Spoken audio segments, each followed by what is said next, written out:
from the Family Support Trust. Good morning, Melissa. Good morning, my Judah. How are you? I'm good. How are you doing?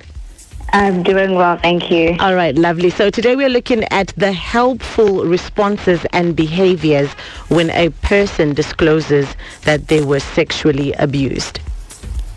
Yes. Okay. So you'll find with sexual abuse, it's something that is very sensitive and it's very traumatic.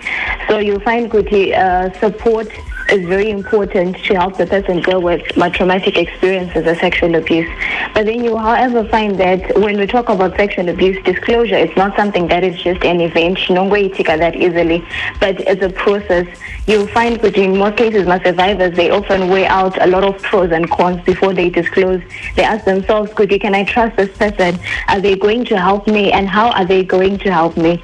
So now when we move on to the helpful responses and behaviors, first and foremost, what is very important is for one to be able to listen to my experience as a survivor. Actually, just giving the person a listening ear is very important.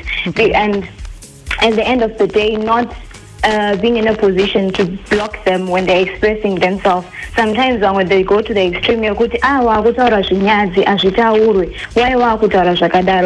end of the day, it ends up blocking the person express purposefully. So what is important is first and foremost to lend a listening ear. And then the second important thing is for you to believe what the survivor is saying. Because sometimes you may be in shock, but this is sexual abuse. It's very complex and it's very sensitive. So what is most important is for you to believe the survivor. Be empathetic, show that you are genuine and you are believing. Because sometimes, especially when we're talking about kids, sometimes they give you a case scenario. Just trying to see what reactor say. So at the end of the day, believing this person is very important in order for you to be able to help them. And then the other important thing is for you to validate what they have experienced and how they are feeling. It's important to applaud them for disclosing abuse and for the courage and the bravery it took for them to come out and to choose you to disclose it. Right. Because it's not an easy decision, as weird that easy. So it's important for you to validate my experience, to reassure them that it's not their fault, they have been abused, and to allow them to express themselves purposefully. Let them cry and air out pain, because remember, this is a traumatic experience. And it is also important for you to allow them and to express themselves and to express and show care for them as well. Remember, mono are traumatized, and there are a lot of emotions to go through. So for you to be able to help them, to support your channel to tangira ipapo support system. So like I said, when we're working with my survivors of sexual abuse, there are a lot of arms that are involved. And they are not your first aid. Is ambulance to not first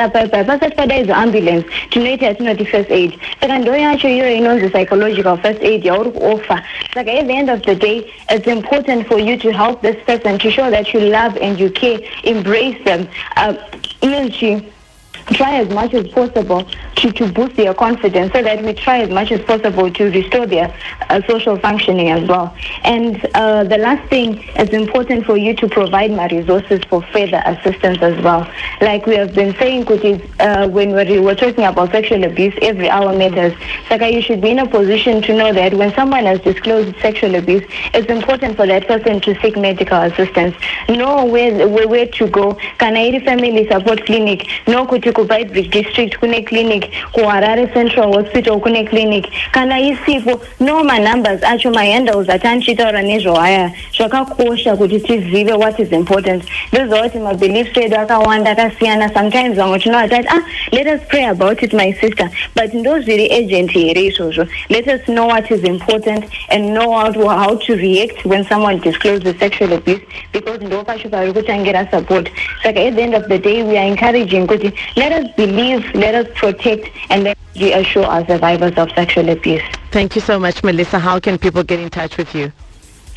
So for getting in touch with us, like I said last week, we have our WhatsApp number at 0777 429 5 01. Then you can DM us on our social media handles, for instance, Twitter at Family Support _ZW, or Facebook, you can DM us at Family Support Trust.